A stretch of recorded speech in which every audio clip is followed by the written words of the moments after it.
But the memories that I recall mostly were,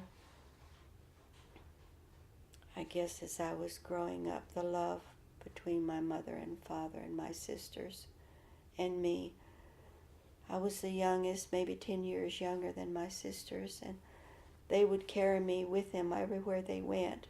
And I would make them carry me because I didn't want to walk. So they carried me everywhere with them and even went on their dates with them. Uh, they were just full of love. We were very close. And I remembered when my grandmother died on my mother's mother. I was probably 5 or 6 years old, and we rode on a wagon to where she had died at her house. And then we had to walk from the wagon in to where she lived. And I had on a brand new pair of shoes, and they rubbed blisters on my heels. I remember that very distinctly because it was very painful. But I remember the funeral. They didn't have funeral homes then. They set up, the adults set up around her coffin, which was homemade, around her, and they put all those children into one room where there was probably one bed. And I remember them carrying her coffin out and putting it on a wagon to take to the cemetery, and the grief of her husband and my mother and all the siblings. That was my first experience with death. And I had married and moved to Wyoming when my other grandparents died, and I did not get to go to their funerals. But when I was in school, my grandparents, of my father's parents, lived not too far from where I was going to school. And sometimes I would walk up to their house, which is up a hill, to have lunch with them rather than eating in the cafeteria. And when I was riding the school bus home, I know I'm going backwards, but when I rode the school bus home, I had several boys that really liked me, and one of them would get on the school bus, and he had a pecan tree in his yard. He would bring me a sack of pecans on the school bus. And then one time I got off the school bus, one of the older boys, which was probably a junior or senior, and I was probably a freshman, wrote me a love note. And I was so scared. I got home, and I went way out in the woods and sat by myself to read it. And he wanted to be my boyfriend, so I was too scared. I never answered him that letter. I never responded. So I never, and he was a genius. He grew up to be real successful in life. What was his name? His name was Richard Corn, C-O-R-N. Oh, okay. But I was real small for my age and real frightened and real timid and shy. So when the boys started liking me, I didn't know what to do with it or how to handle it.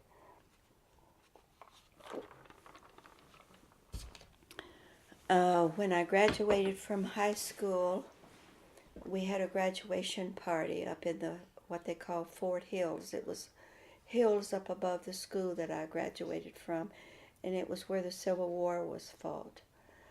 And it was a very popular place. But at that party, the senior boy, who was the most popular boy in school, asked me to be his girlfriend, and that was such an honor because he had the girls just flocking all over him. Mm-hmm. And that was quite an honor, but that didn't last very long because he lived way far from where I did, and he had more money and prestige than I did. Yeah. But what an honor. But there's lots of things in my childhood that,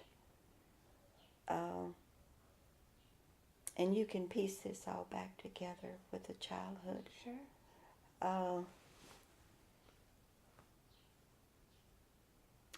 I grew up without any electricity, without any wood or fire except the cook stove, and with the food that my mother and father grew. And I didn't have a toothbrush. We didn't have toothbrushes. We didn't have sanitary pads. Uh, I would see my sisters changing. We would take big pieces of white cloth and tear them off, and they would take safety pins and pin them to their panties. Mm-hmm.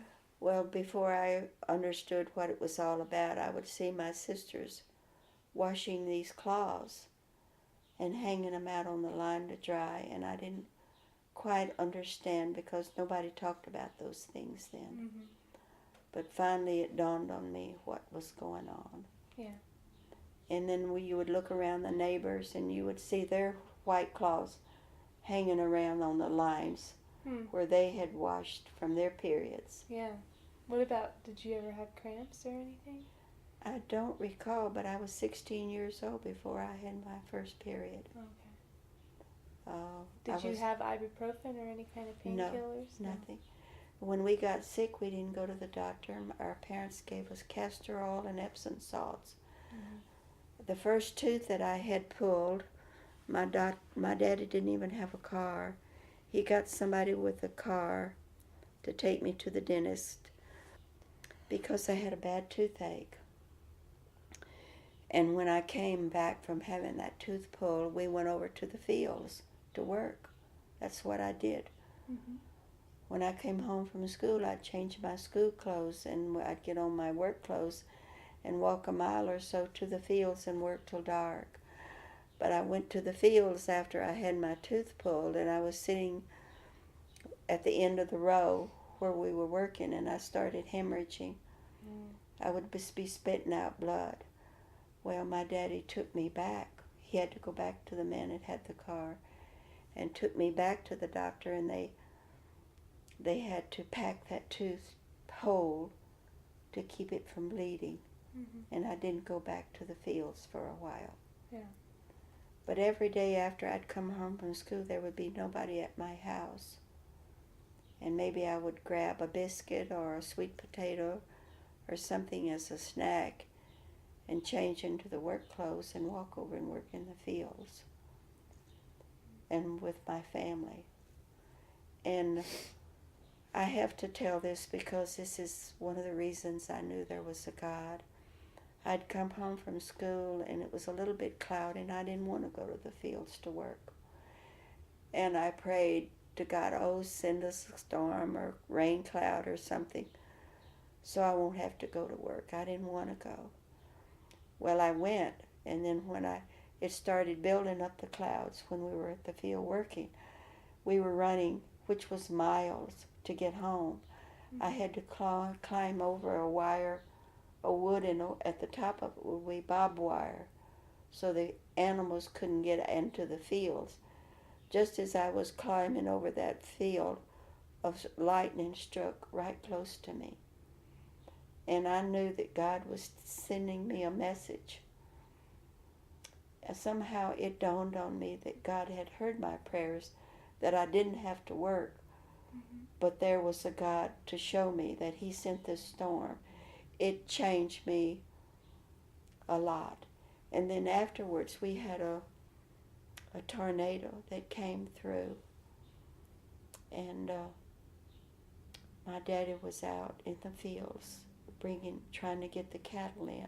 Mm-hmm. But it blew the trees down on my father and the cows, but he was safe, but the cows got killed. And it blew hard enough that the pine needles were sticking into the wood of the front of my father and mother's house where we lived. And a lot of the animals and things got killed, but we were scared to death because my father was out there trying to get the cows in. Mm-hmm. And we didn't know if he was dead or alive, but he came walking up. Thank God. And he was safe. And then I was sweeping. My mother told me not to put paper in the fireplace, and I was sweeping the wooden floor, which is all we had was wood floors. And I swept the paper into the fireplace, and the flames and the paper went up into the fireplace, and it set the roof on fire. of our house. Mm-hmm. Well, the neighbors saw it because we had a real tall. They built the roofs real tall and slanted. Mm-hmm. The neighbors saw it and they come running. And we didn't have close neighbors. They were far away. They came running and got up on the roof and put the fire out. But no one ever got angry at me. My parents never scolded me. But I could have burned the house down. Yeah. And then one time my father had sold some of his pigs, and well, before that, his pigs and hogs, which was our income, he would sell them. They were they got into the middle of the road where the cars traveled, which was close to our pasture, and a car ran over some of them and killed them. And that was some of my daddy's income. Yeah.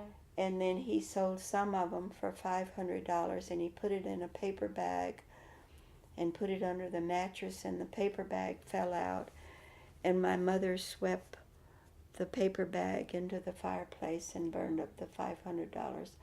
That's the first time I ever saw my father cry. Oh. And because our income. Yeah, that was a lot of money back then. A lot of money. Yeah. And it was our money to buy things that we couldn't grow. Mm-hmm. And this is the first time and the only time I ever saw my father cry. Mm-hmm. But there was no fighting or fussing in my home. We were a very close-knit family. And my sisters slept together. And sometimes when it would be snowing, our house had cracks in it. And the cracks would come in and be on the bed. And we couldn't, my father would have to try to gather wood for both of these fireplaces, so we didn't burn the fireplaces in my sister's side of the house. And sometimes they would be my sisters and me all in one bed mm-hmm. with the covers, and some would be at the bottom of the bed, and they always babied me because I was little and the youngest.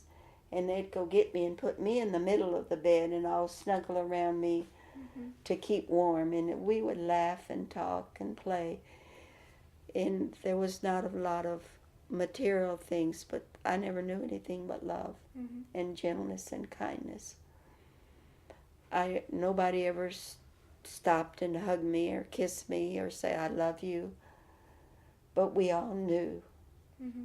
that there was nothing but love, no fighting, no arguing, getting along, playing together, going to the fields together, going fishing together. But there's one thing that stands in my mother's mind, that my mother, I was probably maybe 13 or 14, and my mother had told me that morning she would take me fishing. And somehow there was company coming to my house, but my mother kept her word. And she and I gathered up our fishing poles and we hiked through the woods, just me and my mother.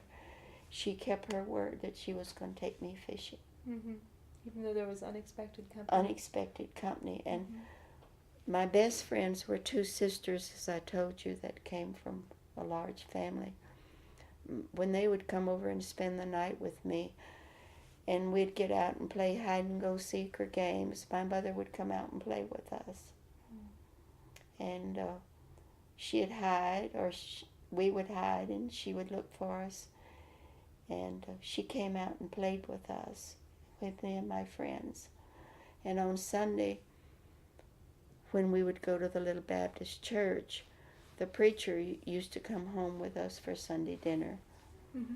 And my mother would do the chicken and the big dinner, and I'd usually have a bunch of my friends come over to the house. And the preacher and my sister's boyfriends. I mean, it was a big Sunday. Mm-hmm.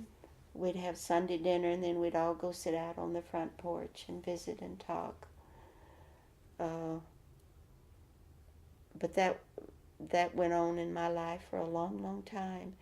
And then I had a lady that had never married, and she inherited her father's house, and it was just a huge house to me. And she lived in it all alone, and she had a big, tall, high feather bed. And she wanted me to come and stay with her as often as I would go. And she and I would sleep in that tall feather bed together. Mm-hmm. She was probably in her 50s or 60s. And she would always make me some sort of a noodle or macaroni dinner that I loved very much. But one night, she and I were asleep in that feather bed, and nobody locked their doors or her father's name was Mr. Ford. Mm-hmm. Well, we heard somebody at the front door calling, Mr. Ford. Uh-oh. Mr. Ford. We were so scared. But the mailbox was out front of the yard, which was a big yard. Mm-hmm. It was some man who was intoxicated walking along that road. And we would peep out the window and we saw him leave, but we were so scared. Mm-hmm. That man out in front of that porch, I remember being so scared. Mr. Ford. And I don't think we ever went back to bed. But she would come over and stay at our house and sleep with us, or I would go over and sleep with her in her bed. And she would make all these fancy little dishes for me. And anyway, that was, and then the neighbors, we knew all the neighbors. And what was her name? Do you remember? Her first name was, I don't remember her first name, the last name was Ford. Okay. And she lived alone. But when we went fishing, all the neighbors would be out with their fishing poles and their worms on the same ponds. All the neighbors did everything together because there was no recreation except meet and have our little parties and eat together and fish together and go back and forth. Nobody called and say, I'm coming over. Right.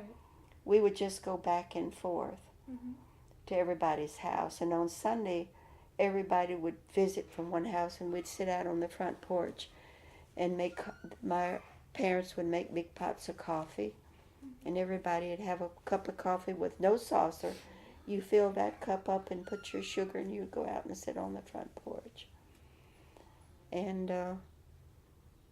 I never knew any fighting within the neighbors, or it was just everybody living. They didn't have anything either. I didn't have a new dress for graduation except what my sisters bought me. I went to try to buy a new pair of shoes for graduation. I had $2. And before I went to school in the morning, we ate government school lunches. Where was I last? The neighbors would be out. When the fish were biting, every neighbor would come out with their fishing pole. And it was like one big party lined up and down. And there was some neighbors that would catch more fish than the other neighbors, and I don't know why. But it was like a big party sitting out there on the banks of the bayous or the ponds or wherever we were fishing. And then we'd go home and build a big fire outside and have a big old iron skillet and fry fish, and it was a wonderful, fun time. My whole childhood everybody was struggling, but nobody knew anybody was struggling. There was no comparisons of the Jones beating the Jones. Nobody had refrigerators.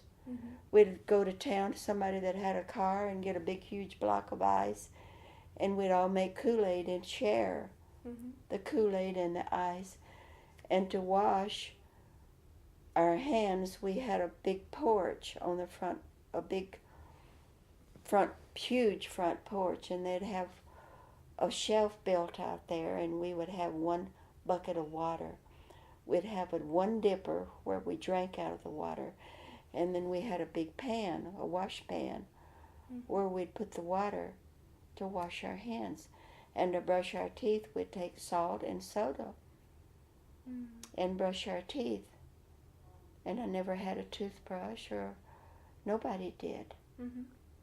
And if the water wasn't dirty, you washed your hands to keep from having to go to the well to draw water or pump water. You'd wash your hands, and then you'd throw the water out on the grass.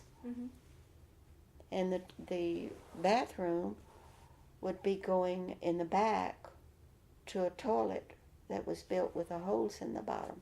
Mm-hmm. And 2 places to sit down, and our toilet paper were catalogs. We didn't have toilet paper. And at night, if you had to go, you'd go way back in the backyard. You didn't go to the outhouse.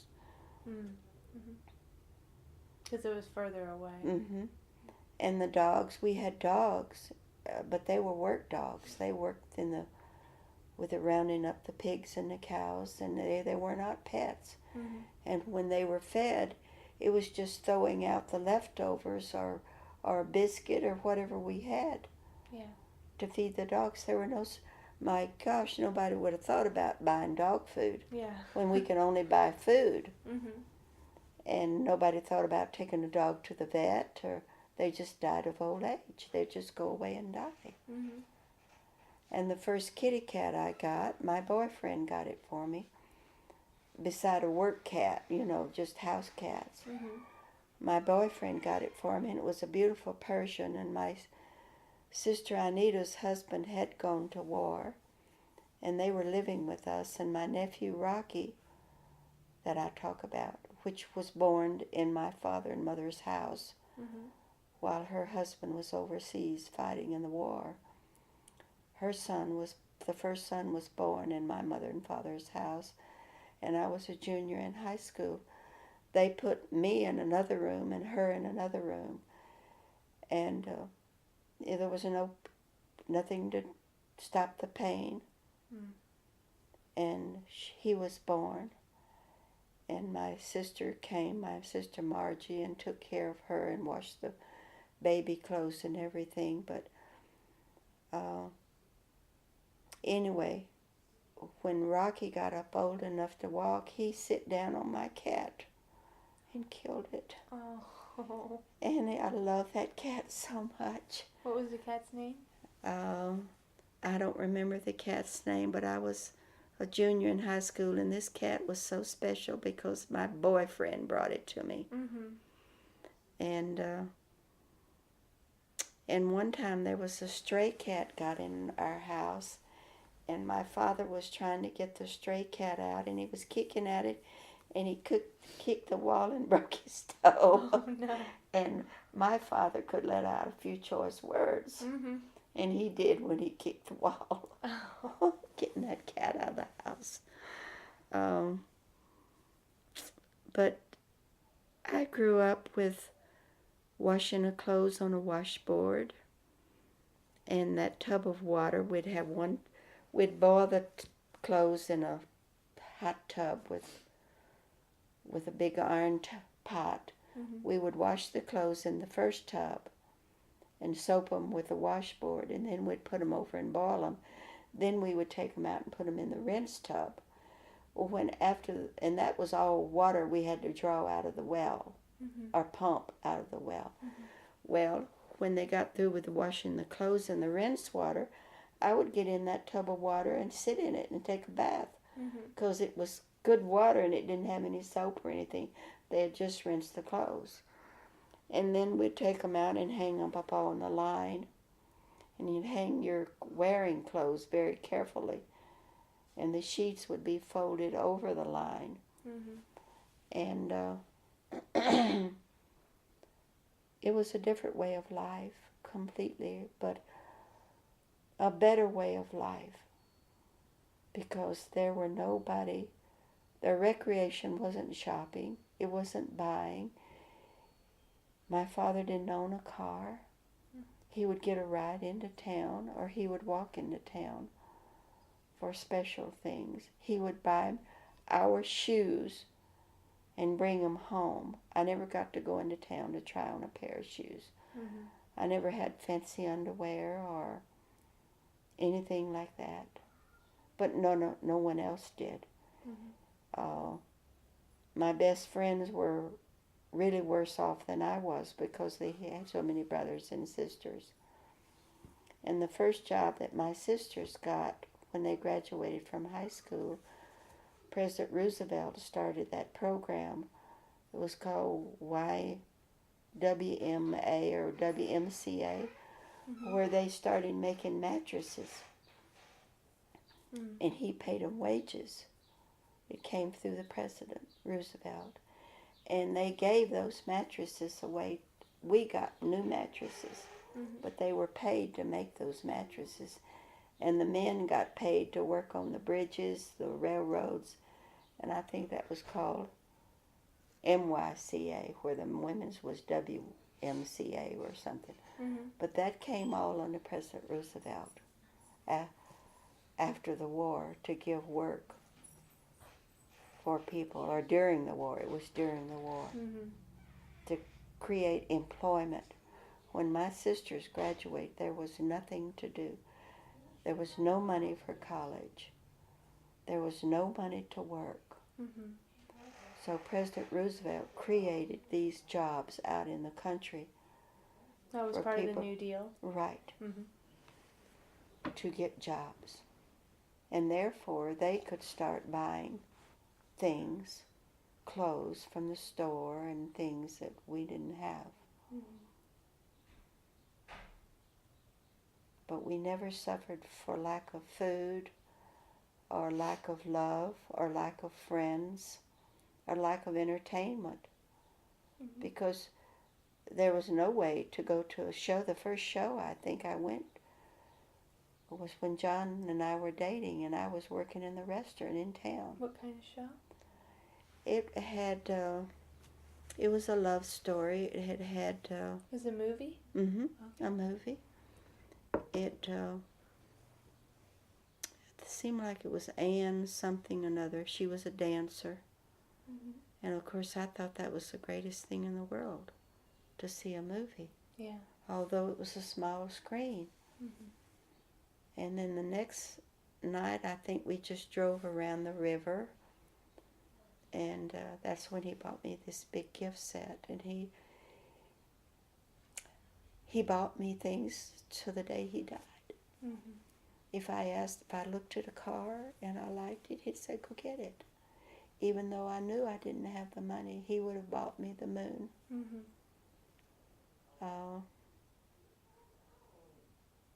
And my father would have too, had he. But back to when I was going to school, we ate the lunch that was prepared by the government. And if we decided we didn't want that, we took a biscuit from home with maybe a piece of bacon and an egg in it. That was our lunch. We didn't have bought bread. And the first bought bread that we ever had, I walked across the street from school, and I think for 10 cents got a loaf of white sliced bread. But every day when I left for school, my mother would go in and look in a pocket out of wherever we hung our clothes. She'd give me a nickel. I don't know how she saved those nickels or where it came from. That gave me an opportunity to walk across the little store in front of the school and buy a cookie or a piece of candy or something that was really special. And I would always be so happy to have that nickel, because a lot of the kids did not have a nickel. Yeah. And our main entertainment was with relatives, neighbors. We'd get in our wagon on a Sunday and go across through the fields and the prairies, and when prairies it was fields, and through the country to go over to some relatives and have dinner with them. And then we'd ride back home on the wagon. So it was a simple way of life, but I'm so thankful to have that background, so that if I didn't have or don't have, I know how to economize to the very nth degree. I still economize even though I really don't have to. Yeah. It's wrong to waste. It is very wrong to spend money and throw away food. I think when there's children starving all over the world. Mm-hmm. In my growing up, you would have spent that money on food for your mouth. Right. And now we have big stores that do nothing but sell